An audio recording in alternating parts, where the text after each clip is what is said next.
안녕하세요, 혜준입니다. 여러분, 제가 아이폰을 드디어 13 프로로 바꿨잖아요. 근데 제가 매번 아이폰을 바꿀 때마다 하는 작업이 있는데 오늘 처음부터 같이 보여드리면서 말씀드리려고 합니다. 먼저 설정을 열어서 같이 보여드릴게요. 저는 자급제 모델을 샀기 때문에 기존에 12 프로에서 쓰던 유심 칩을 그대로 옮겨서 기기 변경만 했어요. 아이폰 13 모델 자체는 5G 모델이지만 저처럼 기기만 변경해서 쓰시는 분들 계시잖아요. 그런 분들은 기존에 가입한 요금제를 그대로 유심만 바꿔 끼시면 요금제 그대로 쓸 수가 있습니다. 그래서 하는 방법을 지금 제가 보여드릴게요.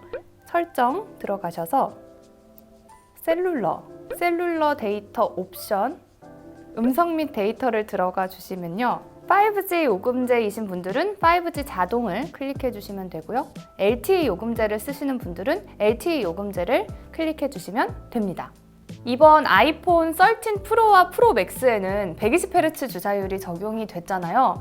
그래서 그 주사율을 확인할 수 있는 방법을 보여드릴게요. 설정 들어가 주셔서 손쉬운 사용, 그리고 동작, 그리고 프레임률 제한을 켜주시면 60Hz의 주사율이 탑재가 되는 거예요. 12 프로에서 썼던 60Hz 주사율이 적용이 되는 거고, 프레임률 제한을 꺼주셔야 이번에 새로 들어가게 된 120Hz 주사율을 써보실 수가 있습니다. 꺼두시는 거를 추천을 드리도록 할게요. 화면 넘기거나 스크롤을 할 때 훨씬 더 부드럽게 전환이 되는 거를 체감할 수가 있거든요. 그래서 여러분도 꼭 한번 이렇게 120Hz로 사용을 해보시는 걸 추천드릴게요. 뒷면을 이렇게 2번 혹은 3번 터치해서 쓸 수 있는 기능을 또 알려드릴게요. 설정 들어가 주셔서 손쉬운 사용, 터치, 밑에 쪽에 뒷면 탭이라고 나와 있어요. 뒷면 탭을 클릭해 주시면 이중 탭, 삼중 탭을 설정을 하실 수가 있습니다. 저는 이중 탭 한번 들어가 볼게요. 전 2번 누르는 게 더 편하더라고요. 이렇게 톡톡이 더 편해서 스크린샷으로 저는 설정을 했었는데, 여러분들은 이렇게 보시다가 자주 쓸 것 같다 라고 생각하시는 기능을 설정해서 사용을 해주시면 될 것 같아요. 저는 스크린샷으로 해놓을게요. 톡톡. 네, 이렇게 편하게 쓰실 수 있을 거예요. 이것도 추천드리는 기능 중 하나입니다. 그리고 여러분들 중에는 아이폰에 기본적으로 탑재되어 있는 키보드가 익숙하지 않고 천지인 배열이 조금 더 익숙하신 분들도 계실 거예요. 그런 분들을 위해서 설정 들어가 주셔서 일반, 그리고 키보드를 들어가 주시고요. 또 키보드를 한 번 더 눌러주세요. 그리고 한국어를 클릭해 줍니다. 천지인 배열을 쓰고 싶으신 분들은 여기 써 있는 10키를 눌러주시면 지금 이렇게 기본적으로 아이폰에 있는 쿼티 배열에서 천지인 배열로 바뀐 걸 보실 수가 있는데, 편하신 걸로 설정해서 사용하시면 될 것 같아요. 그리고 키보드를 보시면 밑에 있는 자동 수정, 스마트 구두점, 맞춤법 검사, 자동 완성, 자동 대문자, 캡스락 활성화, 문자 미리 보기, 단축키, 저는 이걸 다 꺼둡니다. 사실 그냥 키패드로 쓰는 게 훨씬 더 편하고, 자동 수정과 자동 완성 같은 경우에는 괜히 다른 단어로 여러분이 쓰려고 하는 단어에서 자동적으로 완성되는 경우가 많기 때문에 다 꺼두시고 사용하시는 게 훨씬 더 편하게 쓰실 수 있을 거예요. 키보드에서 하나 더 말씀을 드릴게요.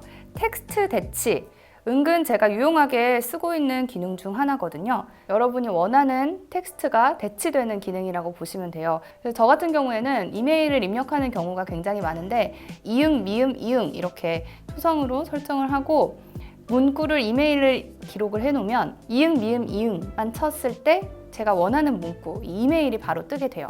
이응, 미음, 이응 이렇게 클릭을 해주시고 엔터를 클릭하시면 딱 3번 만에 원하는 이메일이 바로바로 뜰 수 있게 되는 거죠. 처음에는 익숙하지 않을 수도 있는데 점점 이게 손에 익다 보면 편하게 사용하실 수 있을 거예요. 한번 시도해 보시는 걸 추천드릴게요. 오른쪽 상단을 아래로 내렸을 때 나타나는 이 화면을 제어 센터라고 하는데요. 이 제어 센터는 여러분이 평소에 자주 쓰시는 기능들을 다 넣어둔 화면이라고 생각을 하시면 될 것 같아요. 제어 센터를 들어갔습니다. 그러면 또 하단에 제어 항목을 추가할 수 있는 것들이 굉장히 많아요. 알람, 음성 메모, 저전력 모드도 자주 쓰니까 추가할게요. 그래서 여기서 바로바로 터치를 해서 사용을 하실 수가 있습니다. iOS 15로 업데이트가 되면서 집중 모드라는 게 생겼어요. 설정 들어가 주셔서 집중 모드를 클릭해 볼게요. 방해받고 싶지 않을 때가 있잖아요. 이때 일시적으로 알림을 끄거나 특정 알림만을 수신할 수 있도록 허용하는 기능이에요. 모든 알림을 끄려면 방해금지 모드를 켜주시면 되고요. 집중 모드를 켜고 싶다면 개인 시간을 들어가서 제가 한번 설정을 해보도록 하겠습니다. 개인 시간을 토글을 ON을 눌러주시고요.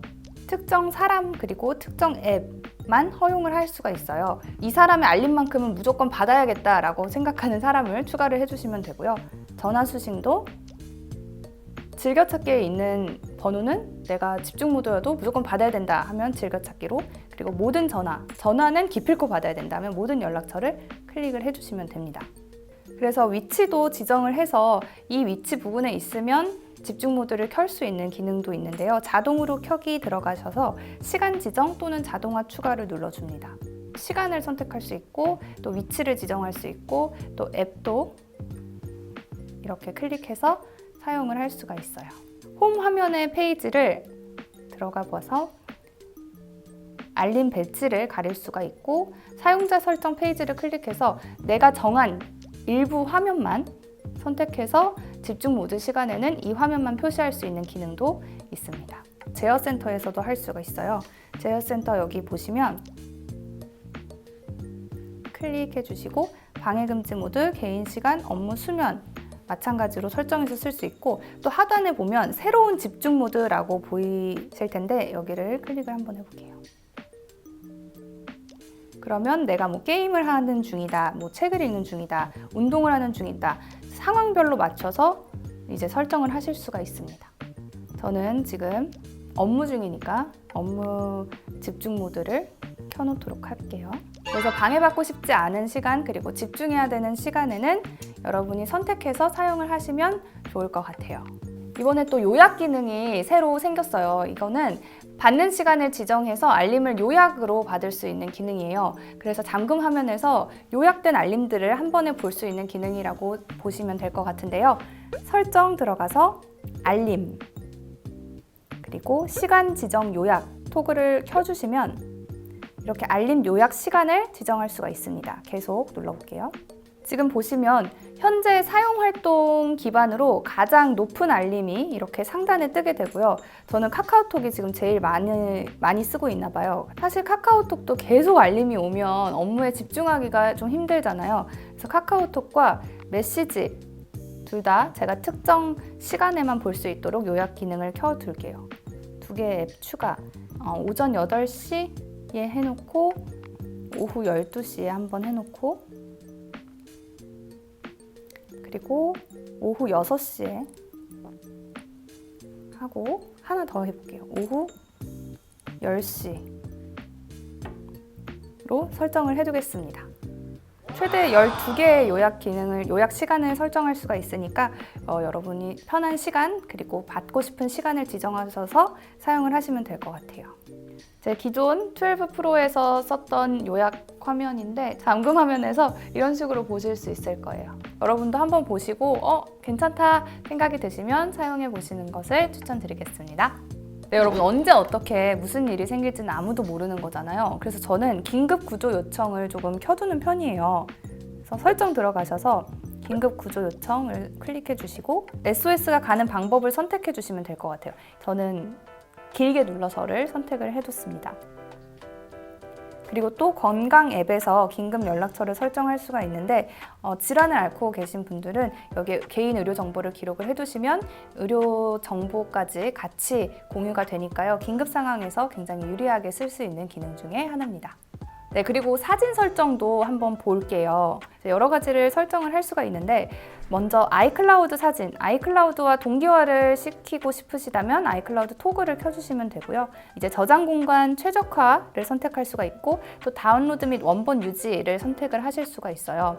저는 용량을 최대한 아껴야 해서 저장 공간 최적화를 클릭을 했는데 이렇게 클릭을 하게 되면 기기 용량에 맞춰서 작은 버전으로 저장이 되게 되고 원본은 아이클라우드에 그대로 저장되는 방식이에요. 그래서 사진을 로딩했을 때 클라우드에서 다운로드 되는 속도가 조금 걸릴 수도 있다는 점 참고해 주시면 좋을 것 같고, 가장 밑에 보시면 맥 또는 PC로 전송이라는 부분이 있는데 자동을 해두시면 자동으로 호환되는 포맷으로 전송을 할 수 있게 되는데요. 원본 유지로 저는 설정을 해서 사용 중이에요. 그래서 여러분도 여러분이 작업하시는 환경에 맞춰서 설정해서 쓰시면 좋을 것 같아요.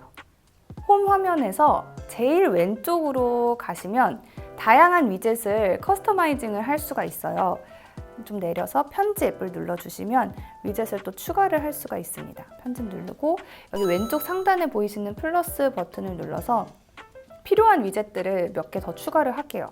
여러분이 마음에 드시는 위젯으로 골라서 위젯 추가를 눌러주시면 되고요. 그리고 하나만 더 추가를 해보도록 할게요. 저는 구글 포토도 추가하겠습니다. 구글 포토는 조금 큰 위젯으로 추가를 해둘게요.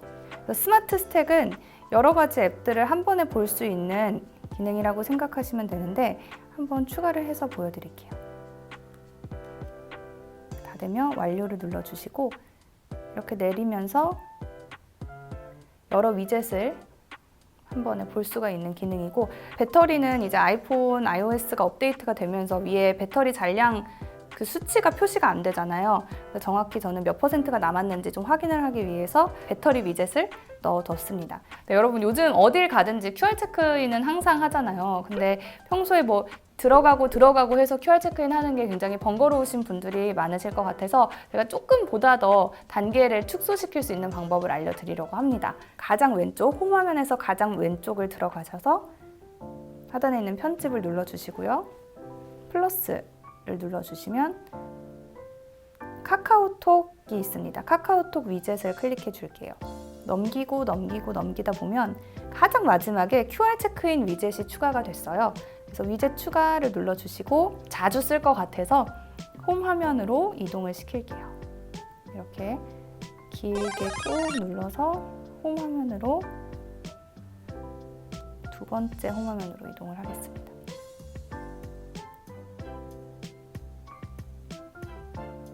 이렇게 바로 체크인을 이제 하실 수가 있을 거예요. 보다 편리하게 사용하실 수 있는 기능입니다.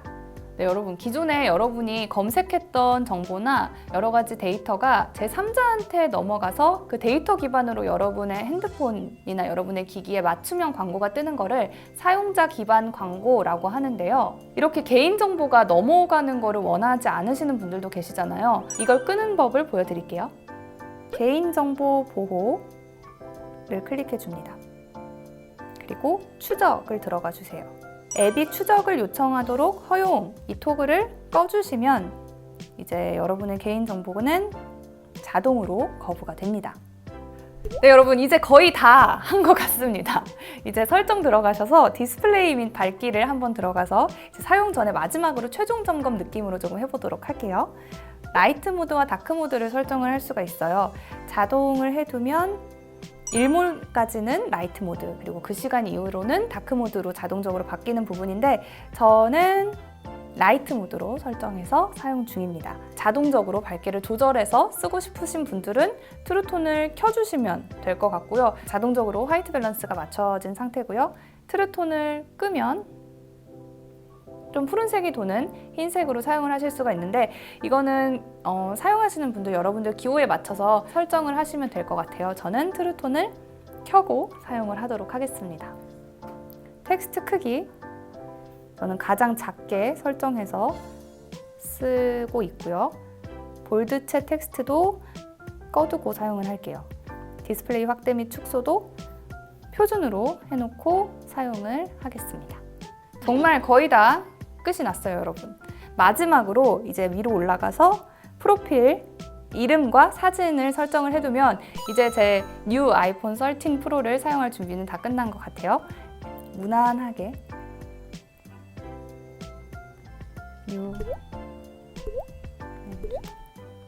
뉴로 설정을 해서 사용을 하도록 하겠습니다.